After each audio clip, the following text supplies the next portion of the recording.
ഗണേഷിന്റെ ഭാര്യ കേരളത്തോടായി പറഞ്ഞ കാര്യങ്ങൾ വന്നപ്പോൾ മുഖ്യമന്ത്രി അന്ന് പാർട്ടി സെക്രട്ടറി ആയിരുന്നപ്പോൾ പറഞ്ഞ കാര്യം. പക്ഷേ നമ്മൾ കണ്ടതെന്താ?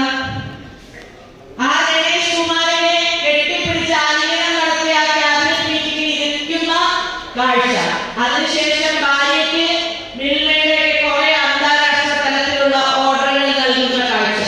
ഇപ്പോൾ കേരളത്തിലെ സ്ത്രീകളെ വെല്ലുവിളിക്കുന്ന തീരുമാനങ്ങളാണ് മുഖ്യമന്ത്രി ശ്രീ പിണറായി വിജയൻ കൈകൊള്ളുന്നത്. അഴിമതിയും കെടുകാര്യസ്ഥതും ഇതിനെയൊക്കെ മറയ്ക്കാൻ വേണ്ടി ഏറ്റവും വലിയ ദൂർത്ത്.